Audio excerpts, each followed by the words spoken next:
Assalamualaikum warahmatullahi wabarakatuh. Saya Muhammad Al Fikri dari Prodi Ekonomi Syariah kelompok PKD 3 Istisna.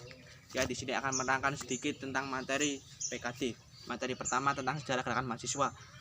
Sejarah gerakan mahasiswa terbagi menjadi 5 periode. Periode pertama pada tahun 1905 sampai 1935 atau Budi Utomo.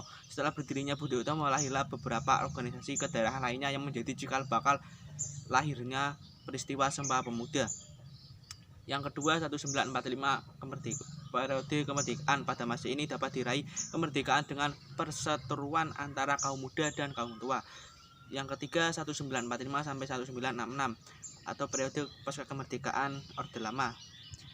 Pada angkatan 66 inilah yang berhasil menumbangkan kekuasaan Orde Lama. Organisasi mahasiswa yang berperan dalam penumpasan Orde Lama antara lain HMI, CGMI, GMNI, PMII, FMKRI, GMKI, dan IMM.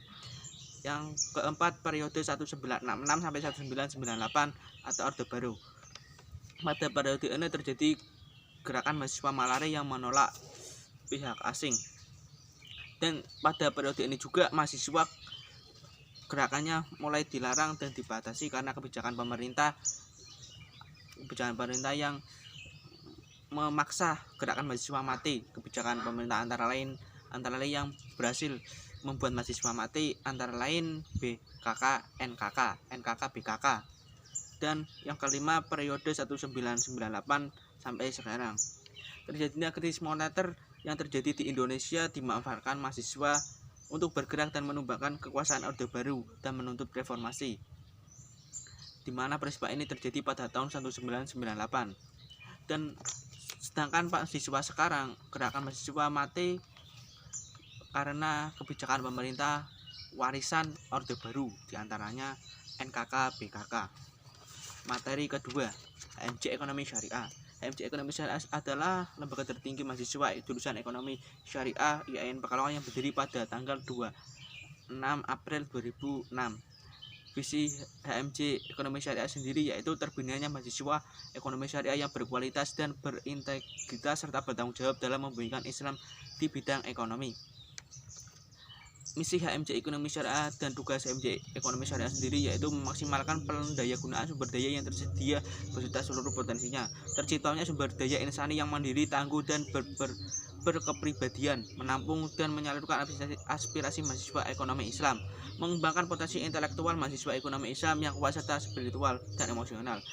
Yang kelima, membentuk sistem demokrasi di lingkungan mahasiswa ekonomi Islam, memberikan pelayanan yang intensif kepada mahasiswa ekonomi Islam. Yang ketujuh, terakhir, membumikan Islam dalam bidang ekonomi syariah.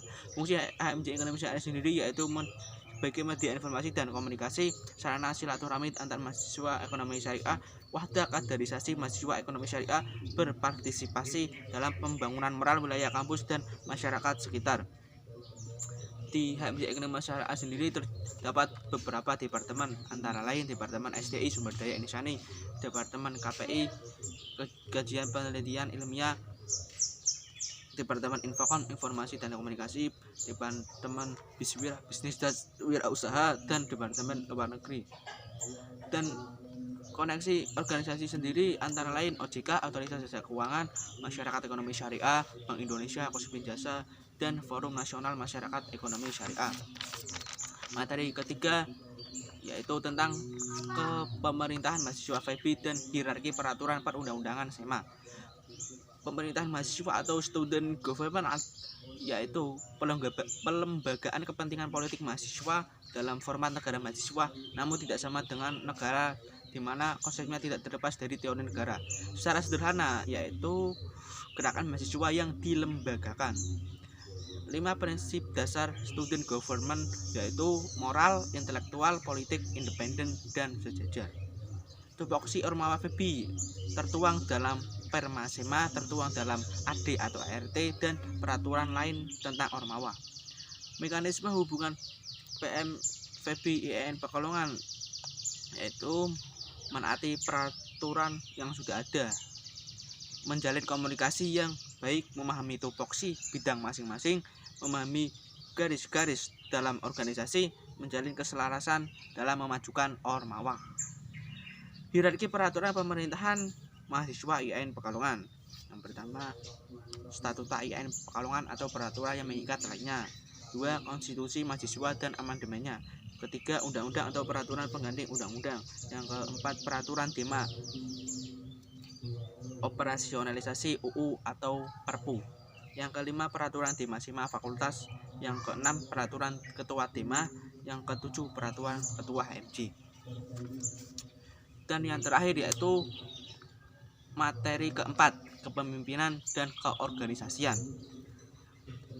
Pengertian organisasi adalah tempat berhimpun dan kumpulnya orang-orang yang punya rasa sama, yang kemudian berproses untuk berjuang mencapai tujuan yang telah disepakati bersama. Jenis organisasi sendiri terbagi menjadi 3, yaitu organisasi politik, organisasi profit, organisasi non-profit. Komponen organisasi yaitu anggota, pengurus, tujuan, aturan, struktur, sistem, sarana, dan prasarana. Fungsi manajemen organisasi antara lain planning, perencanaan, organisasi, pengaturan, actuating, menggerakkan, dan controlling, pengawasan.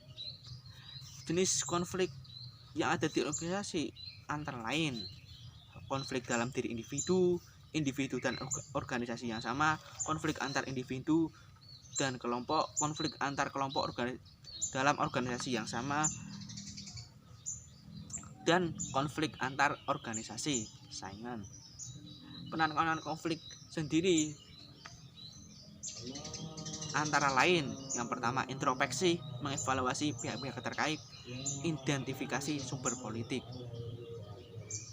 Dan manfaat organisasi sendiri yaitu melatih tanggung jawab, belajar untuk menyelesaikan masalah dari hal yang kecil atau besar, memperbanyak relasi atau jaringan, melatih public speaking. Yang kelima, membuka mindset dan pandangan serta menambah pengalaman. Ya, mungkin sekian yang dapat saya sampaikan dari hasil resumen materi PKD kemarin. Mohon maaf apabila masih banyak kekurangannya. Sekian dari saya. Terima kasih. Wassalamualaikum warahmatullahi wabarakatuh.